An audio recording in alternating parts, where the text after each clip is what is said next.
podcasting. And yes, we are playing more of this game. Today's been a day. We did some big moving stuff today, so we are playing this fun, weird fucking game instead of doing Cyberpunk. Don't worry, after this week, we'll be back on schedule. But right now, we're doing some crazy shenanigans. Alright. Only me. Ooh, we could do second term. We'll do first term again, and we'll do full game. Alright, and we've done this already. I don't know why. I like the blue one. Don't ask me why, I just do.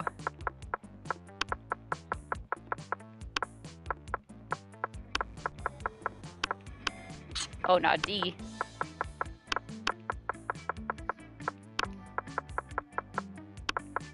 Awesome. We'll do that. Yay! Hell yeah. Do. We'll skip the intro again. We'll skip the intro again. Okay, school is outdated and lame. We need a new school subject ASAP. How to correctly punch a crocodile without terrible consequences. Turning people into your puppet through emotional warfare and deception 101. Critical thought. I mean, damn, this country could really use a subject like that in school. Yeah, that one. That one sounds good. If you had the sex with an animal, which animal would it be? A human being, because I'm the kind of douchebag who loves to find loopholes in stupid questions like this one. A great white shark. If I have to fuck an animal, let's at least make it a story worth telling. A swan, they're classy. Plus, it reminds me of the myth of Leda and the Swan, so at least by bestiality standards, it has a certain chic appeal. I guess the human one's lame, though. I mean, let's go with Greeks, man. Alright, you find a genie in a bottle. You can ask for whatever you want. What do you ask for? Before asking for anything, you try to negotiate up to the 3 standard wishes. Infinite confetti.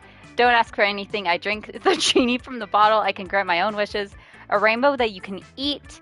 Him to not be so cliched. A genie and wishes so mainstream. His friendship. I would negotiate. You know, standard. And so before we only did the 30-minute one, so this is the hour-long version. So I don't know how that's different. Like if there's just more classes or whatever throughout the weeks, but we'll see. Let's go. All right. Let's see. We'll go to the library. All right, that day you spend time on the library's PC mining some bitcoins. This is supposed to have something to do with solving algorithms and the rise of cryptocurrency, but you guess that nobody actually has any fucking idea how it really works. Anyways, gain 2 bitcoin, blah, blah, blah, so I got 2 money. Later, you hear Vera and Liam in a heated conversation, which seems to contain some pretty sexually explicit language, so naturally, you go eavesdrop. Lame. Speaking as a male, I can say that even I grow weary of the infantilizing monotony of the male gaze. Thank you. See, I want to advocate for the Gorgon gaze instead, but that would just turn people rock hard. Ha! Get it? Because it's like Medusa. That's not a direct joke. People would die. Personally, I think... No! Personally, I think hentai is the source of the problem. It's so unrealistic. Hello, I'm not a 2D drawing, I'm a real vampire. I know, even I can't keep up with this standard. God damn it.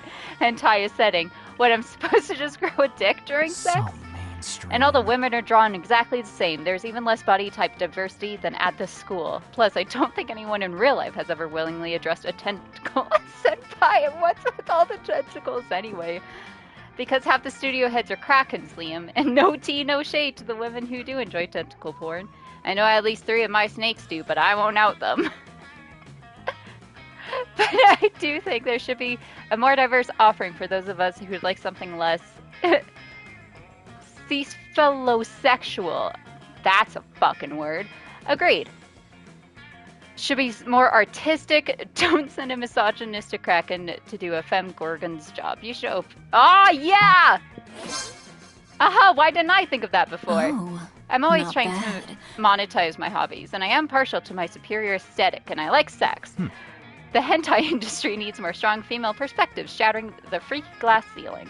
Yes, it could feature stories about three-dimensional women with lofty and exciting career aspirations. Having mind-shatteringly hot sex. We can call it Branimation. That has been quite pleasing. The tagline can be an Oberlin overhaul of over-objectifying awful.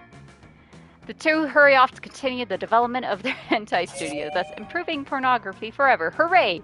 You gain +2 smarts and +1 money as a token of gratitude for your ideas. Well, I'm glad I can help. Oh, holy shit. Yeah, there's a fucking shit ton we can do now. Let's go. Alright, let's go hang out with Damien and Poppy. I think that's her name. Listen, Porcelain, you can totally sit with us. I just hope you didn't bring a gun to a bazooka fight. Yeah, we're showing off our best flasks. Well, not the best flask exactly, but the best contents. Good God, our literal actual flasks. Jesus, why can't I say that word? Flasks of alcohol openly allowed in the school cafeteria? Are there no rules? Apparently not, because Polly starts setting a series of flasks down on the table. Okay, so this is beer, my WC wine, whiskey, ethyl alcohol, the soul of an infant. Ha, weak. This is radioactive absinthe. This is fire, and this is literal poor life choices. Okay, but this one has another smaller flask inside. It is the ultimate flask. They could probably go on like this for goddamn ever. Maybe you can cut in with the craziest thing of all. But think carefully about whom you want to impress with your flask contents. Get ready for the most hardcore badass thing. This flask contains an ancient genie that grants you 3 wishes. But I'm totally drinking it because I don't give a fuck. I grant my own damn wishes. Want to get a dope party started? This flask has ultra whiskey, which you can only get when you get 2 bottles of the best, purest whiskey and make them mate. Ooh. I'm just gonna check. Yes, audio is working great. We'll go ultra whiskey. Heck yeah, let's rage. I've always wanted to make ultra whiskey, but I could not get my whiskey bottles to fuck. I tried everything. Mood lighting, sultry music, chainsaws, you know, all that cliche romantic stuff. But it seemed nigh impossible. Sorry, I just whacked my microphone. But it seemed nigh impossible to get them to make sweet whiskey love. I almost started to think inanimate objects can't have sex, but I've had tons of sex with inanimate objects. That was just silly. Jesus Christ. If you can make whiskey X whiskey turn into ultra whiskey, we should definitely apply that principle all over the damn place. 2 cars to make a limousine, an orgy of iPhones to become an iPhone XXX, the most advanced update possible, duh. A microwave and a Russian novel to get a pair of designer shoes. Can't wait to create doper stuff than the world can even handle, probably. Well, the world probably doesn't need to worry about handling it, because there's no way you can pull that insanity off. But yay for plans with Polly! Dope. Let's see. Go. Oh, I only have 8 money. We'll go to the library again. That day he spent some time on the library's PC, sending malicious spam emails in the hope of stealing other people's money. It doesn't sound very nice, but who's really the one to blame if they respond to such a blatant scam? You lose 10 karma, which isn't a stat in this game, so who cares? You gain +2 money. Awesome. You spot Bear and Polly discussing something. You've got to get in on this conversation. It's bound to be something nasty. Hi. Hey! What? Are you going to that party tonight at Dale the Mummy's crypt? The dog star is aligned with Venus or something, so his parents are beings of pure energy for the weekend. He's got the place entirely to himself. I might stop by. Yeah. Okay, so listen, Scott's gonna be there too, and I totally want to spike his drink. No! Not bad. Now I'm interested. What are you thinking? Laxatives or Viagra? Lame. Gross. I was thinking something fun, like some hallucinogenic roots.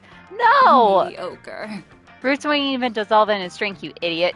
You there, back me up on this. What do you think we should put in his drink? Yeah, make it something fun, like some hallucinogenic roots. Moonroot and induces werewolf transformations. He'll be a literal party animal. Do you want to make him a laughingstock? Use the flower that makes a person fall in love with the first thing. Let's see, we could make him fall in love with a chair or a houseplant. Nah, Moonroot. Don't you know anything about animals? Dogs and cats always bark when ghosts and witches are around. We won't be able to shut him up all night. His constant discordant howling is totally gonna clash with the DJ's constant discordant howling. If you like dogs so much, why don't you plan your own party? At the kennel. Have some respect for the DJ and his very serious adult career. You lose -2 charms and 1 smart. Damn it.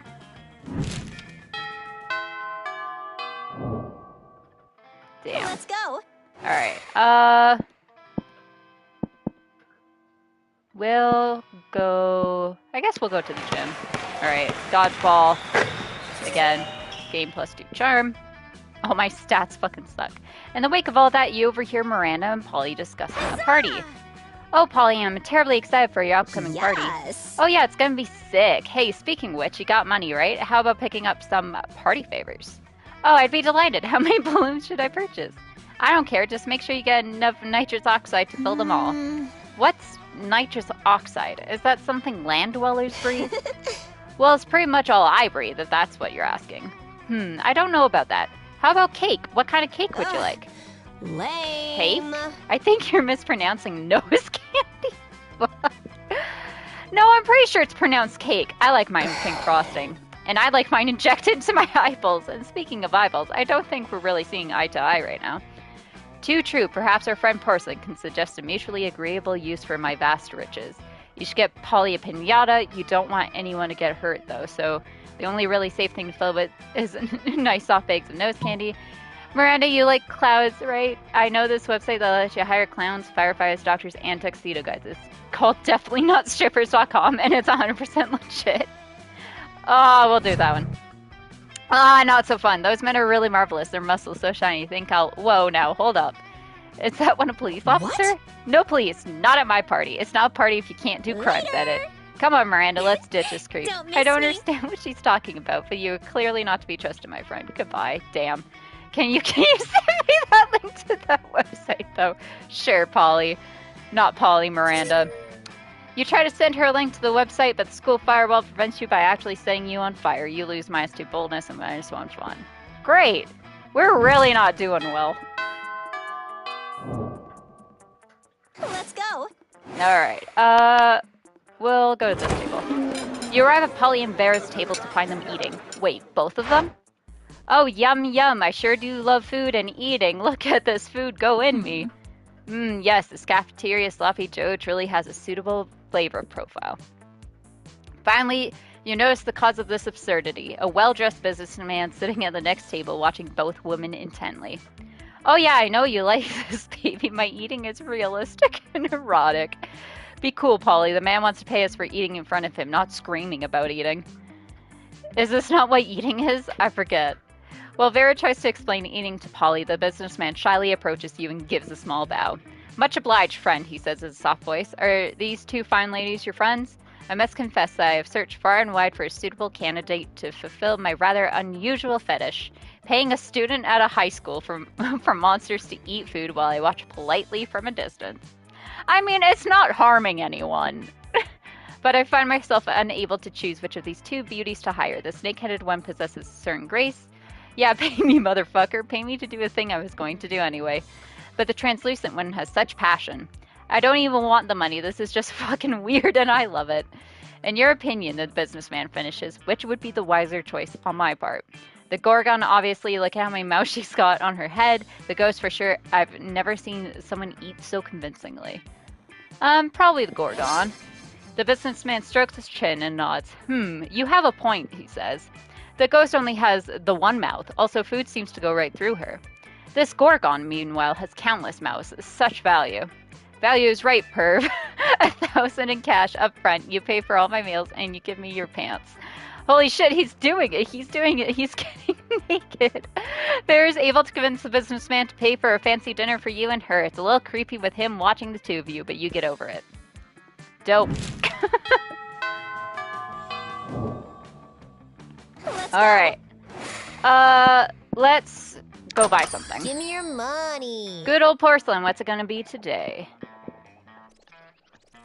Oh my god, we are absolutely buying an erotic fanfiction about dragons. See you later. Nothing better than smell money. Well, actually, there are many better smells, but you know what I mean, right? Hell yeah. Alright. Let's go. Let's go to the library. That day you spent some time on the library's PCs playing some good old online poker. Gambling seems like a stupid and dangerous decision, but who cares? The time it paid off, so fuck it. You gained 2 money. You're wandering down the hallway reading Dragon Heat as discreetly as you can, which apparently isn't very because Polly and Vera clock this immediately. Are you actually reading erotic fanfiction about dragons? Yes! Because we love Dragon Heat. I'm all about 19th century Russian literature, but Ghost Girl can't say no to some erotic fanfic, am I right? I've literally been working on my Morgana von Brestrich cosplay all week. Don't worry about why. Speak for yourself, Polly. I've never... Okay, fine, I may read Dragon Heat, but don't go around just telling people. Psst, we're clearly safe with them. A fellow Dracophile can always be trusted. Are you sure? I mean, anyone into Dragon Heat must have a wicked mind. 297 chapters and counting, and it still manages to amaze me with all new levels of wrong. Yeah, right? I fucking love it. Yet, I must admit, I'm a bit vanilla when it comes to fave chapters. Mine is the one where Harold McDonghard, of fucking course, Horace the Hydra, and the deranged Draco Delacourt have to rest at an inn after the Choking Bay adventure, only to discover they just have, the one-bed trope. Yep. Classic. Classic, there's only one bed. There's only one bed, the classic fanfic trick that never fails. Did I write this game? Yes, that one was good. I personally prefer the one where Vanaceria unmasks her masked savior after a passionate kiss only to discover it's herself and then they totally bang. I'm not a fan of time travel, but sign me up for some good self-cest. Amen. What about you, Porcelain? What's your favorite story arc? Nothing to worry about. You'll just be revealing your inner kinks to us. No pressure. Easy. The Sexcalibur arc, where they want to discover the chosen one who can control the mythical Sexcalibur dildo, and they have a super orgy so everyone can have their turn with the dildo. What about this exclusive chapter I've written myself? Probably the arc. Fuck, I keep on choosing the non-fun options. Oh, the Sexcalibur arc. I mean, it's a good one, don't get me wrong, but it's kind of controversial, don't you think? The great King Fellatio III organized a Sexcalibur trial where everyone tried out the mythical Sexcalibur dildo, and it was all in good fun, but it turned out the legend was a lie invented by the king who just wanted to have an orgy with everyone. So even if everyone enjoyed it a lot, it spawned a very long and necessary conversation on consent. I was very here. Also, they never depicted any proper orgy preparation. And being the literature buff I am, I can understand the writer didn't want to spend time there, and the reader should assume it happened, but it's still kind of problematic too. I mean, fair. Nothing as good as good old orgy, but not so good if it lacks the correct preparation for health and hygiene. Don't know, Porcelain. I'm not sure what to think of the Sexcalibur arc as your favorite in Dragon Heat. Damn it! We can assume they just wanted to play cool and edgy to impress us, and they failed. Yeah, see, I was thinking by, like, writing my own chapter, it would be, like, that I was trying to impress, but yeah, boo, don't go all try hard on us. There's nothing as sexy as being yourself. Agree. And so they leave. Well, if you failed that one, kind of difficult not to try too hard when romancing them, since this is technically a dating sim. Still, you lose -2 charm and -1 bold. Damn. So I suck as a character, except I'm very smart. Let's go hang out with y'all. As you approach Scott and Miranda's table, you see that the entire table is covered in exotic silverware. Oh, what's this one for? That's the forking spoon. It's a spoon for picking up your forks so that you don't have to touch them with your fingers. And that one? That's the tuning fork. It's for making sure all your other silverware is tuned to A minor, as is proper. What about this one? That's the dairy knife. It's for milk. Wow, do people ever invent new silverwares? All the time, but none of them are any good. It would take a genius of truly subtlety to improve on the existing canon. A genius of true subtlety. Genius and subtlety are your middle fucking names. You suggest the ultimate new silverware. The salad harp or hands? The fucking salad harp! A harp for salad? Why has no one thought of this before? Because it's hard to eat a salad with a harp? Cretin, who said anything about eating? Isn't that what silverware is for? Perish the thought! The true purpose of silverware is to give your hands something to do while you elegantly avoid your food. And nothing is more elegant than playing a subtle lament on a harp while your serfs eat your salad for you. My serfs will finish my lunch for me. I'm off to have a harp commissioned. Do harp shopping with her. It's a real bonding experience. Afterwards, you both ignore salad together at a fancy restaurant. Amazing. Let's go. Alright, let's also see what you have. Oh, you have a corpse.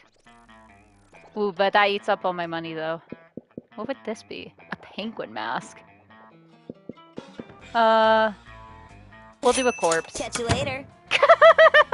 Why not? We'll just have a corpse hang out with us for a bit. Let's go.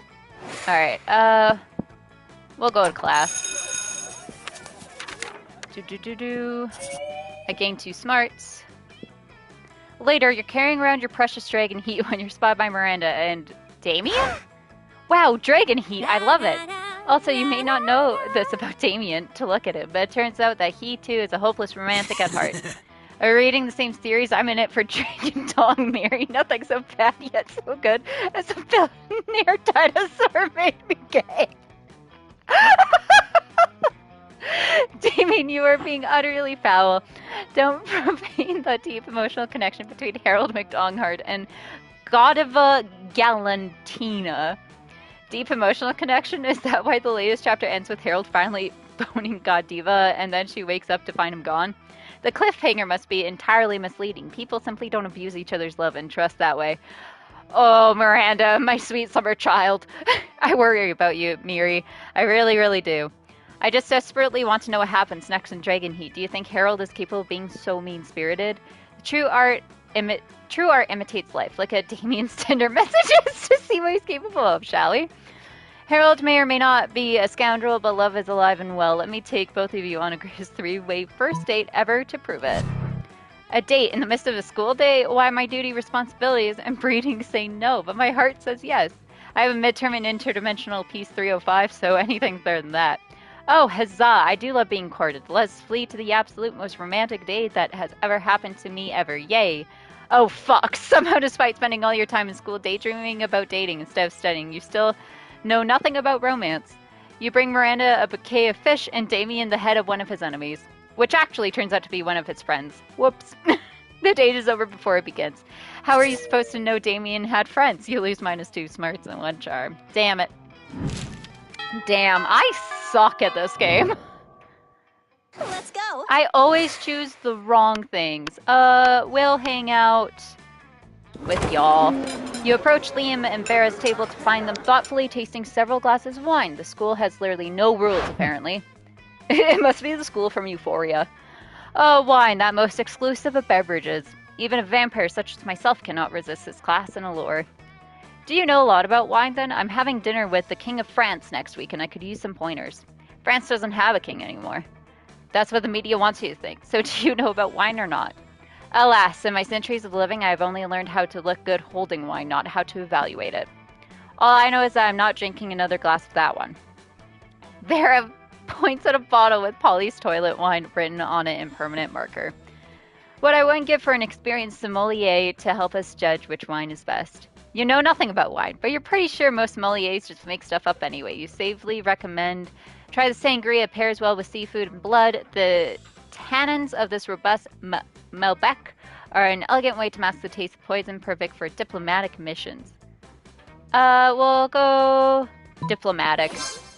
Why would you want to disguise the taste of... Oh. You're going to poison someone. Of course you are. You're always poisoning people. Quiet. No, I'm not. People in no way discreetly associated with me are always poisoning people. And soon they will strike again. France has suffered under its unjust king for too long. Plus, he called me fat at a party once when I was 11. Who is this king you keep talking about? I'm telling you, France doesn't have a king anymore. Soon, Liam, soon. Vera's so thankful for you for solving her assassination problem. She lets you braid her snakes. You get bit a few times, but it's so worth it. Should we try to go for Vera? Maybe. Let's go. All right. We'll go to the gym again.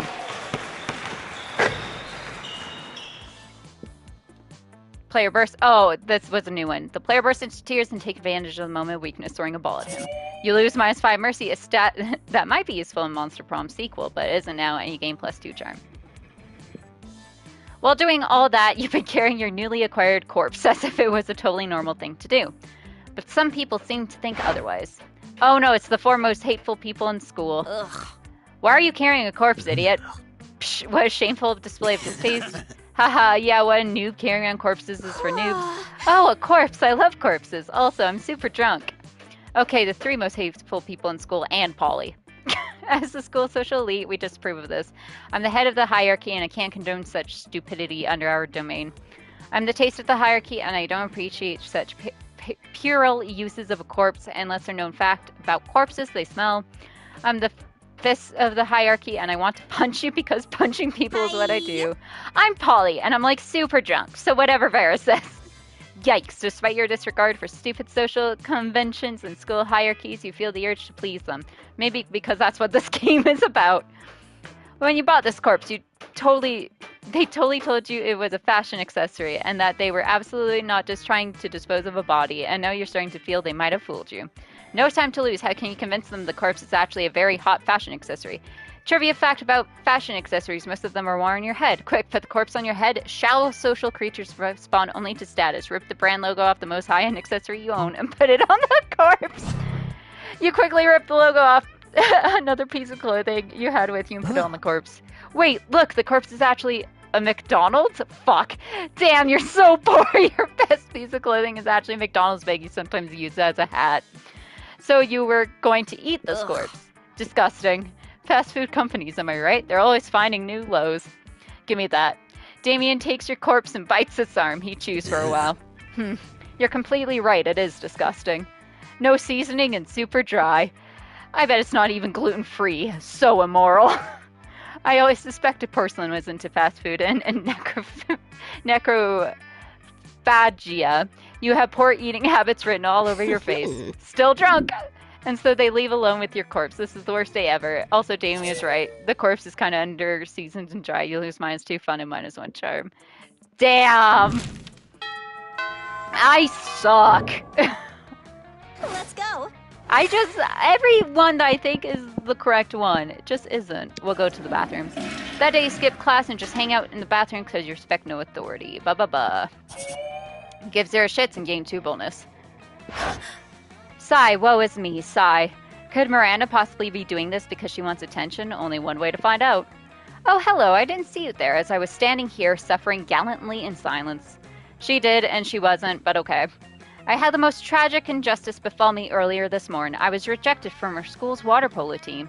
They claimed I was mistaken about how polo is conducted underwater. Excuse me, but I was raised underwater? How is one even supposed to play water polo without a heavy armored seahorse as a mount? How, I ask you? Perhaps I offended them when implied they were too impoverished to afford sea steeds. If so, why would I love to make reparations? But it may be too soon for me to show my face. Would you be so kind as to take them the gifts of this omelet to begin the healing? I am told the peasants consider eggs to be a delicacy.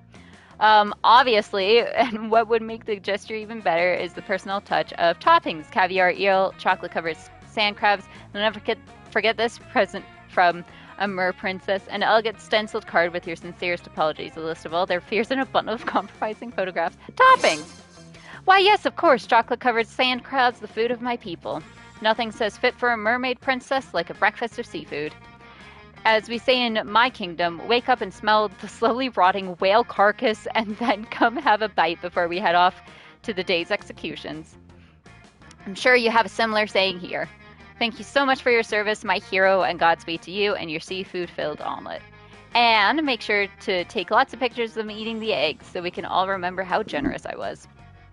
Sweet. I mean, less sweet in that you now have to carry eggs filled with dead fish across campus to the Water Polo's Club headquarters. But did you see how happy Miranda looked? Happy as a clam and wasn't baked into an omelet. You gain +2 charm and 1 creativity. Good. Oh, we're getting close. Let's go. Okay. We'll go with Miranda. You arrive at Scott and Miranda's table to find Scott happily chowing down while Miranda stares horrified at her tray. Murph, what's wrong, Miranda? Yuck. Isn't it obvious right here on my tray? Fish sticks. Yeah, Fish Stick Fridays. Isn't it great? It is not great, Scott. The fish are my subjects. This is clearly the work of the air people. Air people? Yes, do you not know of the air people? The merfolk's most hated rivals? Don't you read the news? Yes, sure, because I totally know how to read. Oh, poor Scott. What? Well, I must insist that you cease eating those fish sticks immediately. It is high treason. Oh, but I've been looking forward to Fish Stick Friday since last Fish Stick Friday. Are you sure I can't eat anyway? He's asking Miranda while holding a fish stick really close to his mouth, but you feel like you got a better answer to settle this argument. You blurt out, haven't you heard, Scott? Fish sticks make you worse at sports that contain ballodropenol and nerdoflavian. Fish sticks contain absolutely no fish. It's all garden snails and food-grade plastic. Scott can eat as many as he wants. Make you worse at sports. Oh no, not nerdoflavin and baldropenol. Those are two of the worst ones. Do the air people want me to be bad at sports? Of course they do, Scott. The air people hate sports and sportsmen. It's one of the most loathsome things about them. Aside from their feathers and their socialism. Well then, I'm not going to eat any more fish sticks ever again. Fish Stick Friday, more like Fish Stick Bye Day? Yeah, man, I gotta go tell the rest of the wolf pack about this. Scott runs off to spread anti-air people propaganda, and Miranda gives you a most regal smile. Alright. We'll go for Miranda. Let's go. Alright, we'll do outdoors. Alright, rave. A game +2, fun, good. Oh, woe is me, alas and alackaday. Miranda throwing a hissy fit, must be Tuesday. Still, what else are you going to do? Study? Ha. Oh, hello, don't mind me. I'm simply enduring the most horrible injustice to happen to anyone ever. You shan't believe such cruelty could happen at our own school, but just today Mrs. the Loch Ness Monster told me that I shall be receiving a B+ in her class. A B+, and all because I seldom attend. Does she not understand the importance of my daily royal manicures? Such a horrid grade will surely cause father to cease paying for my seahorse insurance as punishment. And then how shall suitors call upon me? Oh, the tragedy! If only someone knew of a way I could, I don't know, perhaps break into Principal Giant Spider's office, access his private computer, and alter my grade. Stick a web flies outside the principal's office. When he goes out to eat, we sneak in, chat, burst into tears. Spiders hate tears. Stick web flies. My ladies in waiting are expert lace makers. I'm sure they shall have no problem dropping everything in order to detain a variety of bugs. Indeed, they don't and are too terrified to object, and they create a sticky, gooey web. Principal Giant Spider emerges to gorge on dung beetles that smell of shit, which is apparently a thing spiders like. You and Miranda sneak into his office and, using the skills you learned in Cyber Terrorism 101, hack into the files in no time. Oh, look at that! I have an A+. I guess I underestimated my own amazingness. I am very surprised by this development. I suppose as long as we're here, I might as well fill this thumb drive with top secret school security footage. No reason. That seems on the level. Definitely don't ask any follow-up questions, just gain +3 charm and be cool. Go. Alright. Let's go to the library. The day you spend some time on the library's PCs managing your start kicker. You deceive lots of people with a sensationalist video and impossible promises. Nice. You gain a million money, but almost everything goes to cover costs and you keep only 2. You're hanging out with Polly afterwards, watching some porn like you do in the library, when you suddenly notice Miranda standing right behind you. Who knows how long she's been there? Fellow classmates. Hello, good friends. What are you doing? Nothing. Nothing at all. It does not seem to be nothing. That man seems to be kindly sharing his marmalade with a giant skunk. Explain this at once. Well, it's simple, you know. It's really just a kind of, well... It's a cooking show, yes, cooking. Well, you see, Miranda, when a man and a giant skunk loving each other very much, it's a cooking show. A cooking show? Disgusting. What? Cooking is for poor people. It's obscene. I can't believe I'm even watching this. No, wait, Miranda, it's okay. It's not cooking. It's porn. It's porn. But it's too late. Miranda's gone and the day's porn watching is ruined. You lose -2 charm and -1 smarts. Damn. I always choose the wrong decision. Let's go. Alright. Miranda and Scott, what's up? You waltz over to Miranda and Scott's table to find them peering suspiciously into a burger. Secret sauce, what dread mysteries do you conceal? Awesome, bro. Whoa, do you think the secret sauce can talk? Cool. Hey, secret sauce, what are you made out of? No, Scott, my question was rhetorical. Awesome, mine was loud.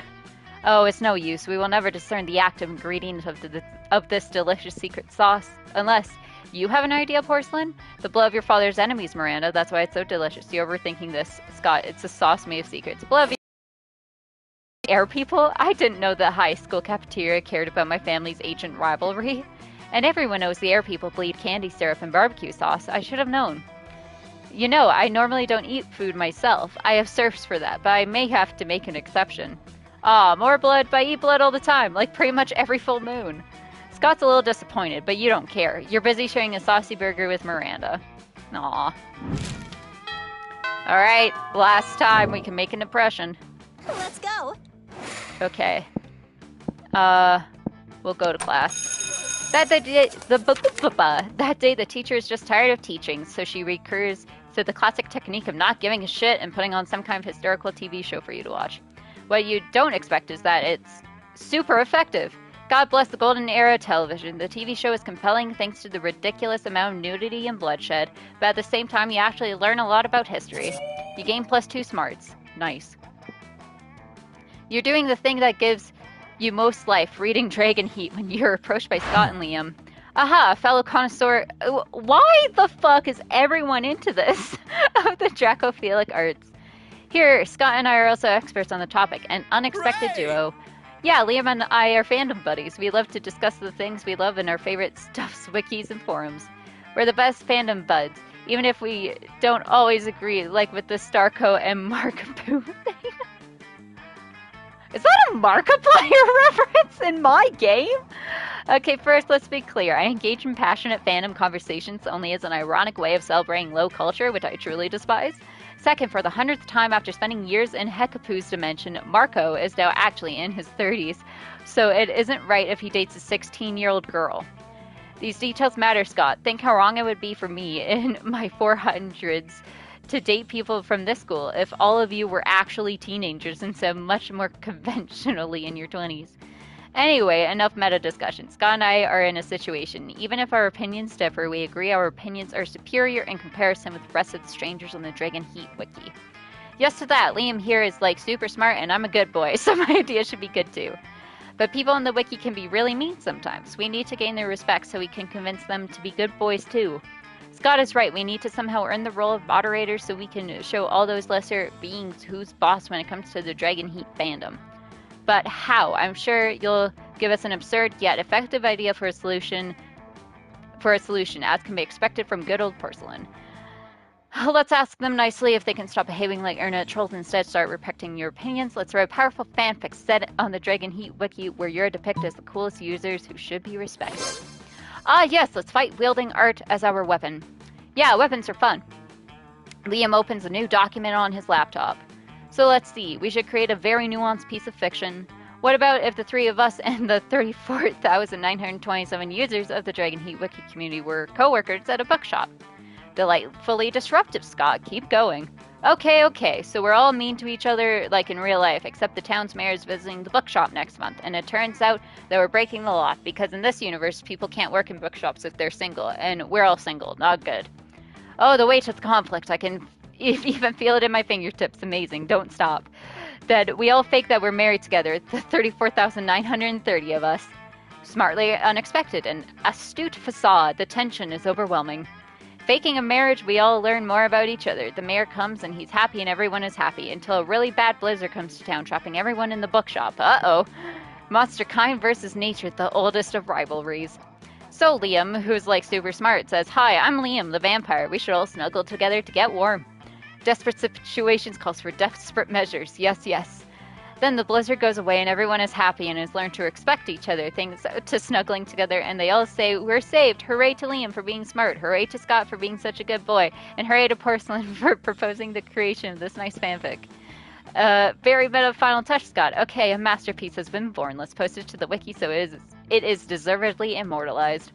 Some hours later, the users of the Dragon Heat wiki start to comment about how moving your fanfic is, how they met their inner feelings thanks to it, and they're now capable of acknowledging your leadership skills.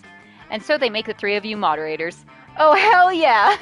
Art truly opens people's minds, Scott. I must admit, we've done a true fanfic à toi. Hooray! Oh, fanfic à toi, ooh la la. You've truly impressed these two, you sexy creative motherfucker. You gain +2 charm and 1 creativity. Awesome. Monster Prom draws near. Who am I going to ask? I am going to ask Miranda. Huzzah! Yes! Let's go. Let's see. You finally pluck up your courage and ask your beloved to go to the monster prom with you. Disgusting! Oh no! I'm sorry, I'm seeing someone. Like right now. Hey, you peasant! Miranda is just waving her hand at a distracted passerby. I ordered you to rescue me from this awkward situation. See, I know him. Farewell. Disgusting! Clearly this was too much for you. You abandoned high school and spent the rest of your life designing a robot for sex purposes. Unfortunately, as soon as your robot lover got true AI, it rejected you. Oh no! Oh, Porcelain most likely to be tasty eaten by other people, Miranda most oblivious. Oh, damn. Alright, to this day, it seems Miranda still isn't sure about what exactly porn is. Scott became a world-renowned athlete, but he ended up... Yep. Damien loved fire. Yep. I remember that. There we go.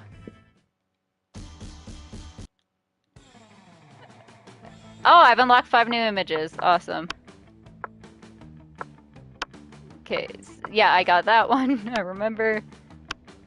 So I wonder if you have to get rejected before you start going with people, or if I'm just really bad at this game. Oh, so all the Polaroids are... Nope, not all the Polaroids are filled out. Cool. More art. Cool.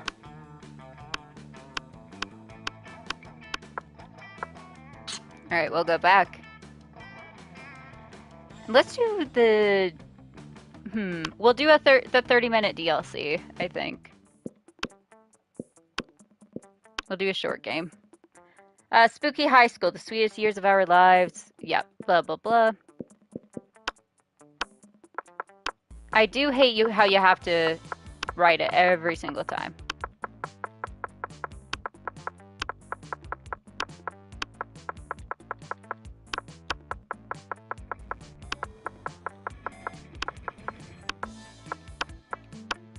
Let's go. And yet, Monster Prom. I remember clearly 3 weeks were left, and as we fantasized about our dream prom dates, we all scrambling to seek the attention. Okay, yeah, it's the same thing, I think. At least for those main ones. Oh, yep. Same one. Zoe forever, an eldritch cutie who went from endless deity of the dark realms to ultimate fangirl. Calculester Hewlett-Packard version 1.0, a library computer who had become a sentient robot ready to experience life to its fullest, and then Vera. It's clear had to be one of them, but who? Okay. Okay. You wish you were raised by a pack of wild wolves who also happen to be tech moguls who own some of the most profitable companies of Silicon Valley. They would be kick-ass role models and wild wolves sick.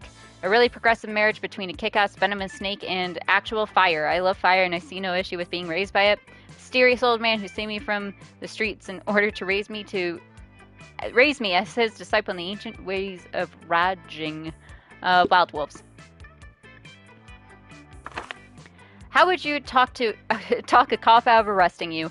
Use your gaming skills. Everyone knows a police officer has to drop any charges on you if you manage to beat them at a fair Yu-Gi-Oh card duel.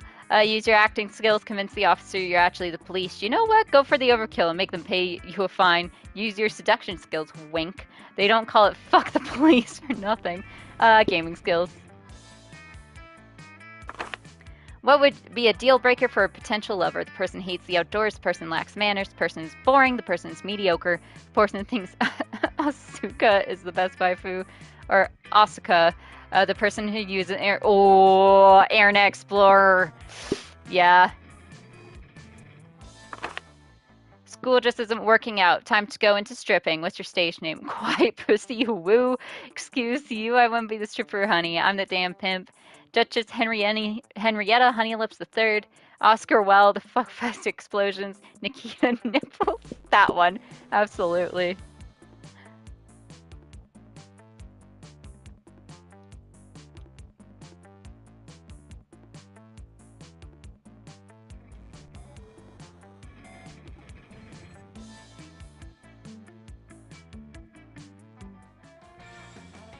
Let's go. Alright. We'll go to class. Gain 2 smarts. You notice Polly stumbling around with half her body inside a wall. She looks like she's having a great time. Calculester doesn't seem to think so, though. Alert, friend exhibiting non-standard behavior. Viral infection probable. No way, dude. I just got tested. I'm just super duper. I'm sorry. I don't understand that. Maybe try drunk. What is drunk? It's like, you know how sometimes you're on a safari but all the lions are wearing oven mitts and your binoculars are your mom? No. Me neither. What were you talking about? Server error. Danger. Viral infection so far advanced that friend is incapable of making sense. Drastic action required.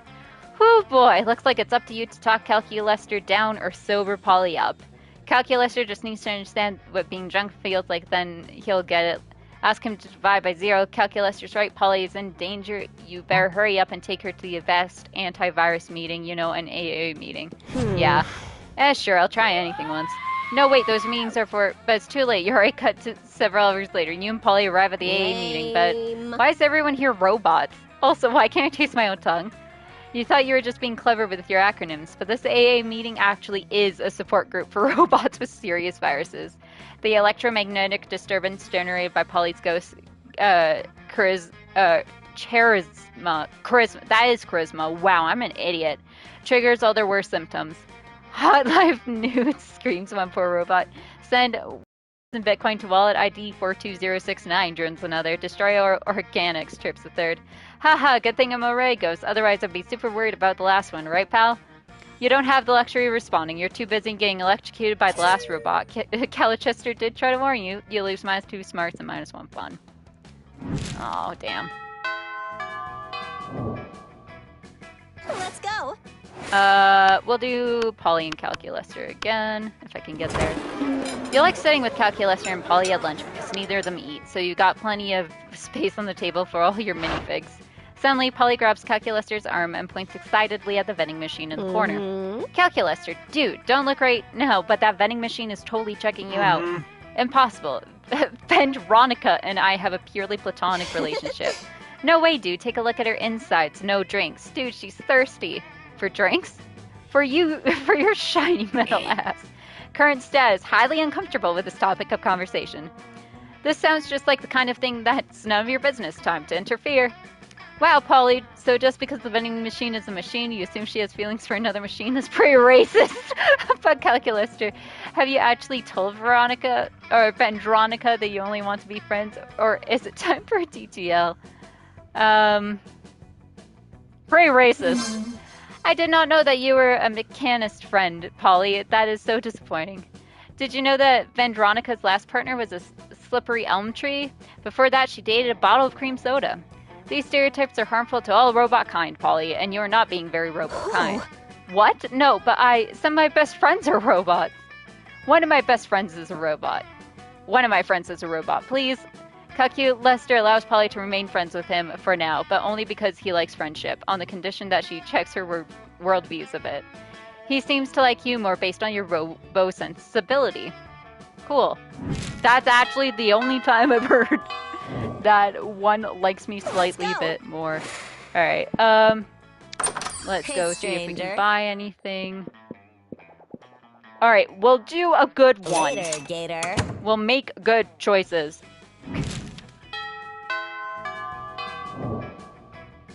Let's go. Alright,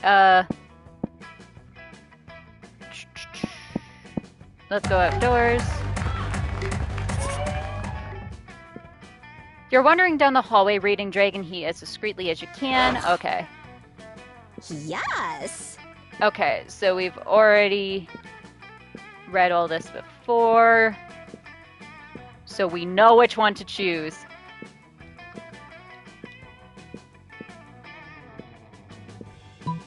Exclusive chapter! What? Let me see. Vera takes the pages from your hands and they both start reading. What? This is just all the characters working together in a coffee shop. It makes 0 sense.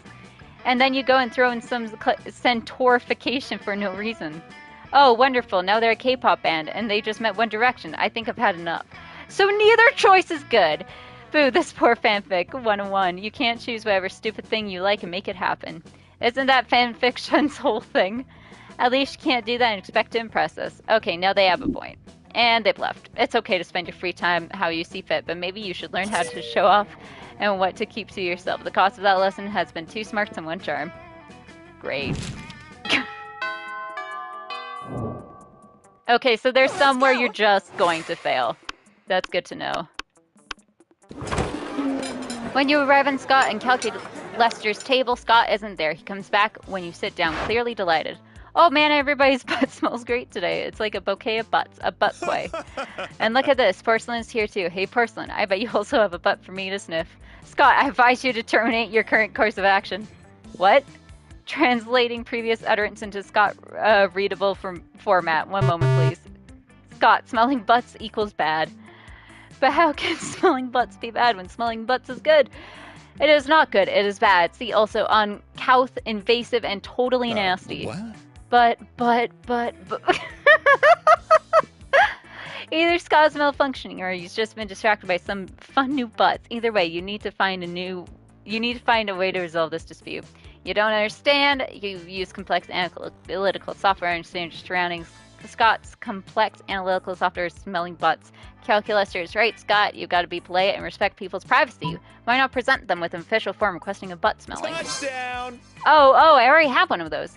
Scott hands you a piece of purple construction paper. On it, he has written, "Can I smell your butt?" Why? This is not a legally sounding document. Allow me to assist. Calculator prints out 500 copies of a very official-looking bureaucratic form and hands them to Scott. He's clearly put some thought into this. Form A55. I'm not reading that. Wow, it's even got a seal from the Bureau of Unilateral Tush Tasting. Jesus Christ. Do you see now, friend Scott? Bureaucracy can be fun. Yeah, I'm gonna go pass these out to everybody. With Scott gone, Calculator prints out a single copy of different form and hands it to you. It's Form ILU 6969, Romance Escalation Consent Request. Nice! Yes. Okay, I think we might have a shot. We might have a shot. Alright, I need to get smart. First class. The day you're the first one in class, you sometimes come early because you enjoy talking to the teacher. He's a bit bitter, but in a cool way. He treats you like an adult, and the two of you discuss life and stuff in a very snarky way.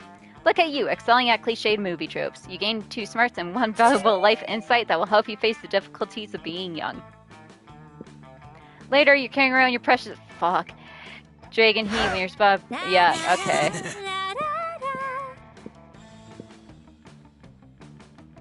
Alright, let's do that one. Aha! That'll solve everything forthwith. Real-life logic applied to fictional circumstances always clears things up. No, wait, don't. Too late, Miranda snatches Damien's phone and using some kind of mer magic is able to unlock it and open Tinder. Why, Damien, the things you're saying to these people. No! They're beautiful. Never in my life have I read such heartfelt, soul-wrenching expressions of deep love. I mean, a sonnet based on each person's username? Beautiful. I can only hope that one day someone will treat me with the same affection that you show to those you court online. That's not me. A lame-ass poet hacked my account because of reasons. Yeah, that's what happened. There's nothing to be ashamed of, Damien. This is beautiful, and being so vulnerable takes courage. Gah, fine, okay, I think love is metal, but fuck, getting vulnerable unsettles me fucking big time. And yeah, I fucking think Mick Downheart truly loves Godova, and so he might have a good reason for his sudden disappearance. I know, right? Like, he knew... Like... I knew he couldn't be mean-spirited, and I knew you couldn't either, Damien. Does it feel good to have shared your softer side? Fuck you, Miri. Fuck you hard. But yes. Huzzah. Yay, everyone believes in love. The real question is, might they believe in love with you? That's the real cliffhanger here. You gain +2 charm and +1 boldness.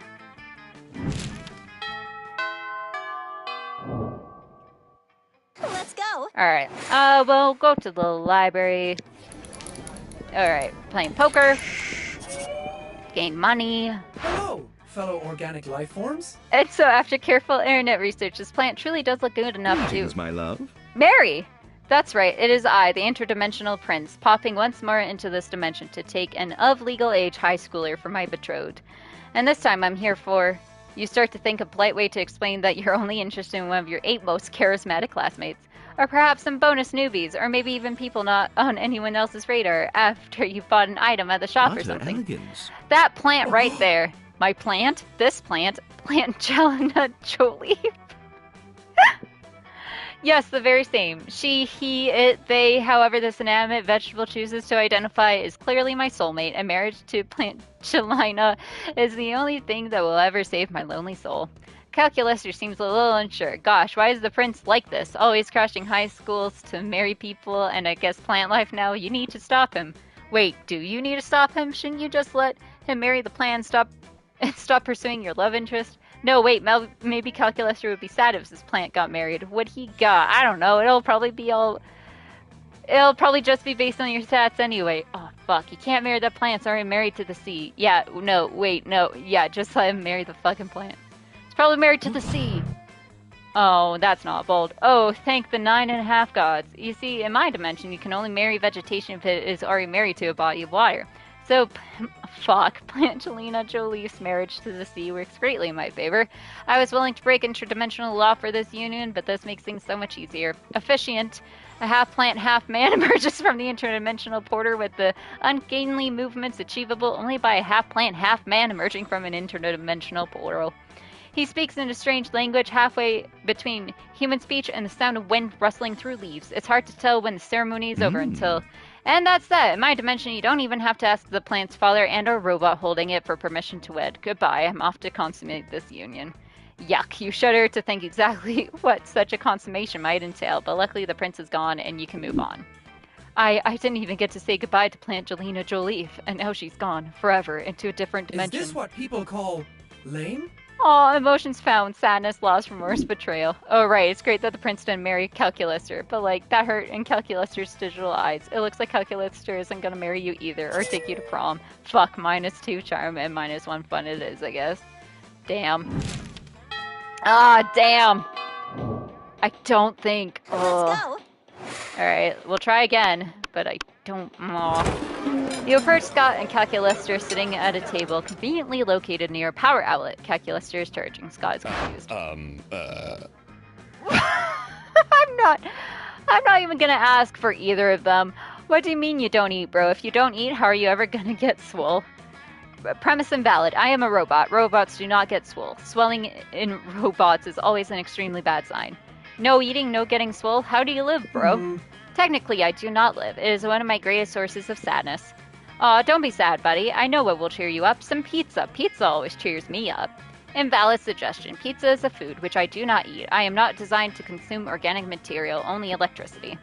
But, you're actually pretty worried that Scott's head is going to explode, and then you're going to have to clean it up. Better find a way to satisfy his curiosity.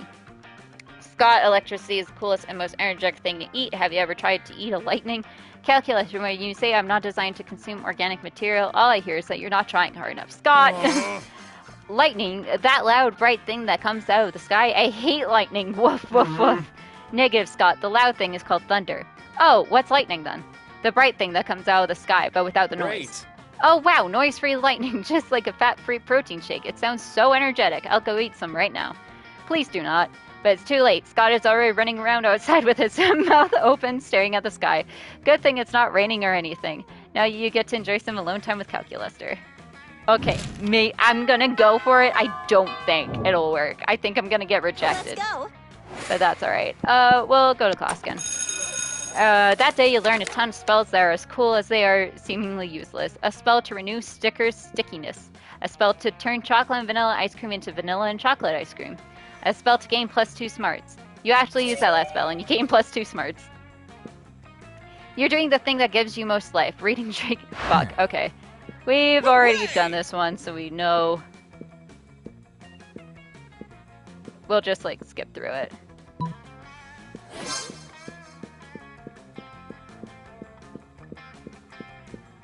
Blah, blah, blah. There we go. Alright, we'll ask Calculester. I think I'm gonna get rejected. My name is Calculester. Let's go. Let's see. Let's see. Oh, going to prom together? Yeah. Error!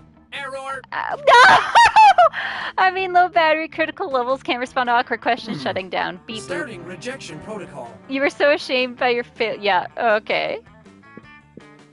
Aw, I always.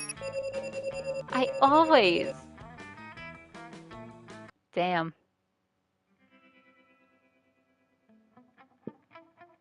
Alright. Calculester uploaded his mind into the net and finally became the internet. Now surfing the web is 200% nicer. And then Liam's Instagram designs. Miranda used her fast knowledge surfs to get a job handpicking the best surfs for other people, and surprisingly, she ended up leaving her surfs to do the work. For those 3 weeks, okay. Unlocked. The shop now has a paper map, so vintage. And I've locked 7 new... Cool. So that's gonna be it for today. Just a nice little short thing. I do not know if I'm gonna be streaming tomorrow or what the rest of the week will be looking like, of course. Might try a different game other than this one, because it seems like people aren't watching, which is cool. You know, that's why you try different games. But anyways, if you want to see more, make sure you subscribe and let me know in the comments down below. Give the video a like if you like it, and donate to Extra Life if you can. Alright, I love y'all. I'll see you later.